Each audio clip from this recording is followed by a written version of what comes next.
Hello, welcome to another video. Today looking at how to rebuild some strength into your shoulders, especially with overhead pressing movements, upper traps and all that region, when you've sort of lost it, and making sure that you don't get injured again, and even if you haven't done it before, how you don't get injured. So the thing that you would need to do is have strength that with your horizontal movements first, so like your push-ups and your chest press like I'm showing here. So I'm using a cable, but I'd want to be certain that I've got strength across, dumbbells as well, all the various sort of movements that I would have with forward horizontal pressing or pushing movements. So before I even attempt to consider with the overhead things, I want to make sure I have the first, and especially like this one here, like the single arm type things, because what I'll show you in this video is that I tend to prefer a lot of the single unilateral things because I have more freedom through my rib cage and ultimately my shoulder when I'm working with single movement, unilateral movements, as opposed to bilateral, which really lock me into positions that I may not be, my body just may not like. I might have some mobility or stability deficit there that's always going to compromise those. So by using some of these unilateral things, I'll get more control. Now, so let's assume I've done all of the horizontal stuff and I've got everything I need. I want to make sure that I have adequate mobility. Now, I'm only really just skipping through this. There's maybe quite a few others that I'd want to check first, but one of the main ones is thoracic mobility. So I want to ensure that I've got it on both sides so that I should be able to achieve like a full range without any restrictions. And if I can do that, then I can say, okay, well, my rib cage should be able to provide me in that extended position. So I'd probably also want to do a thoracic extension test, which I won't do here, but just to give you an idea of things that I might want to look for.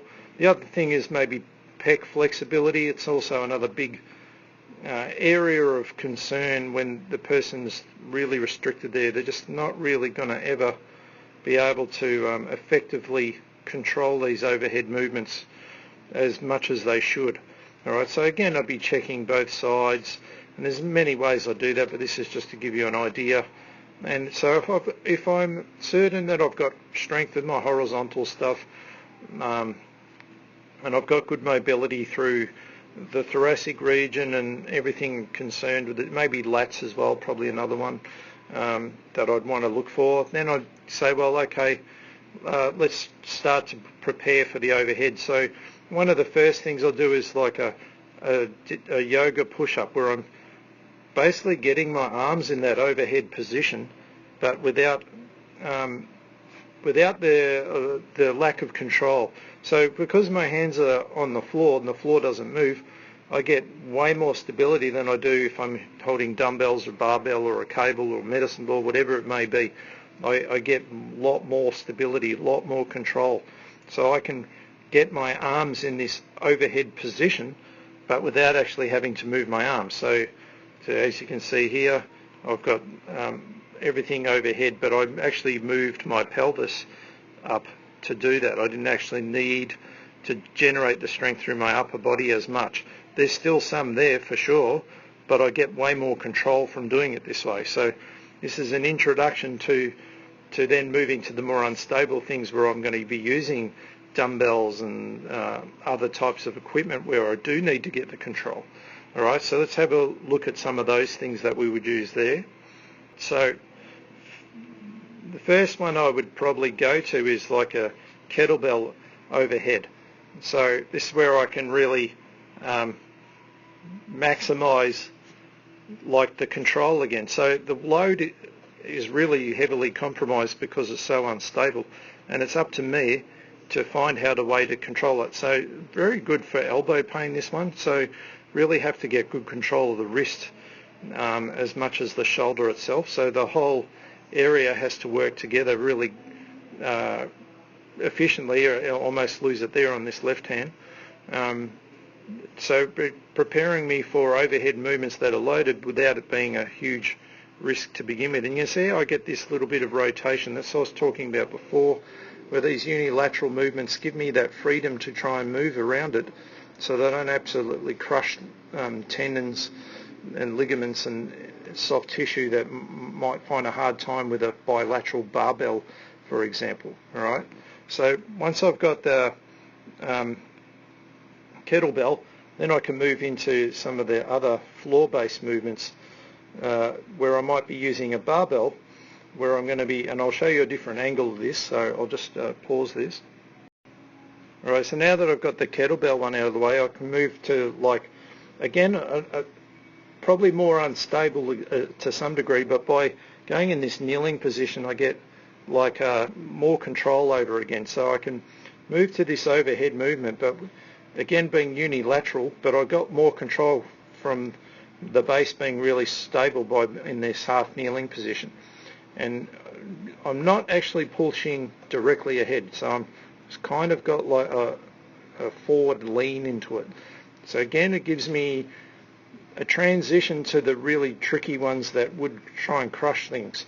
Alright, so this is a great way to gradually get there without blowing everything up on your first attempt. Alright, and again you can see how this rib cage movement that you saw with the kettlebell comes into it again. I get more freedom and I get more control. Because of that I can get more strength.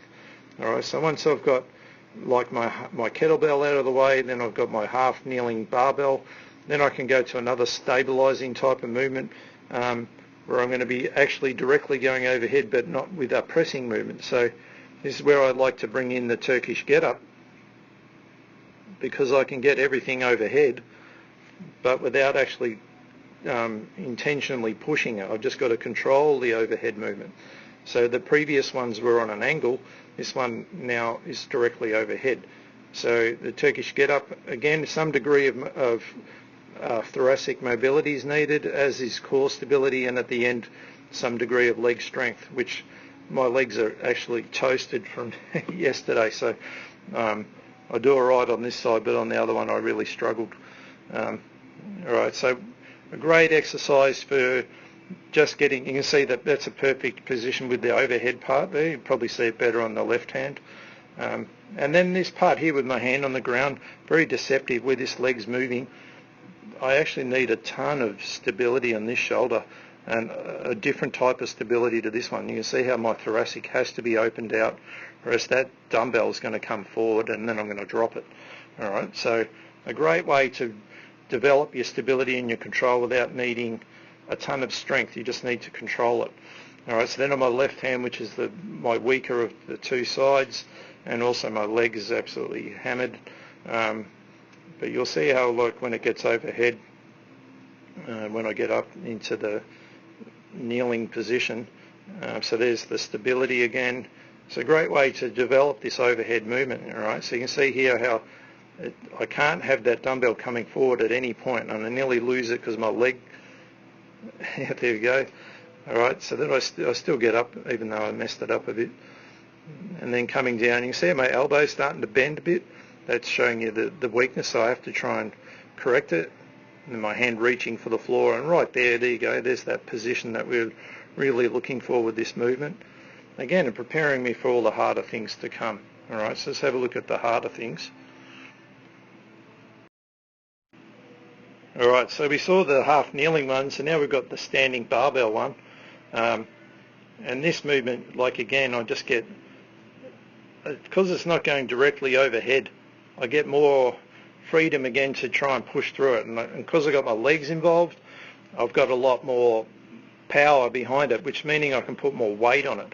Alright, so I can increase the weight, so starting to expose my shoulders to bigger loads, but I'm still not like absolutely annihilating the shoulders. I'm just getting them gradually more and more and more with more difficult movements with bigger loads.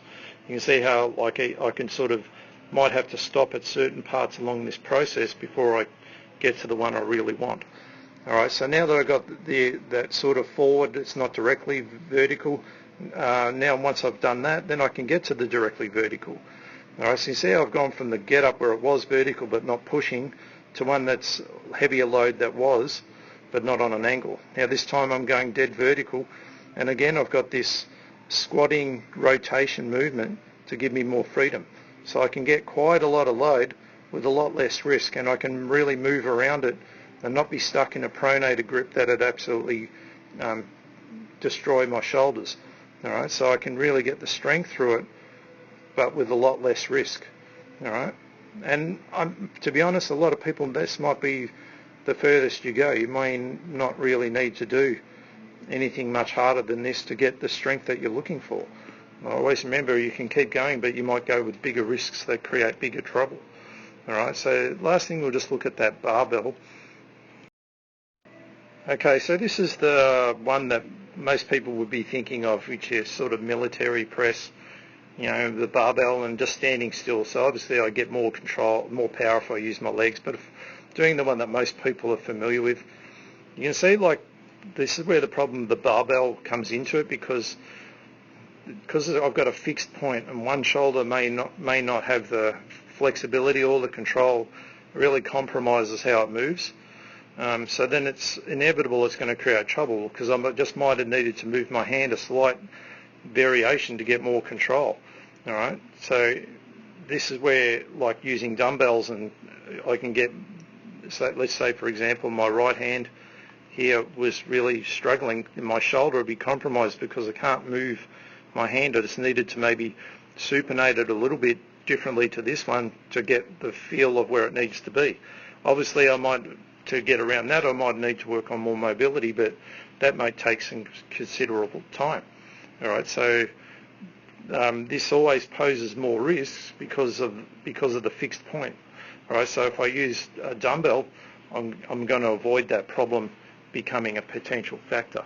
So again, if someone's really good, I may be able to use this occasionally, but I wouldn't want to make it the cornerstone of my strengthening. I'll be better off with the singles anyway, or get more core element, even some leg element more involved as well. So I could achieve the same outcome, more benefits and less risks.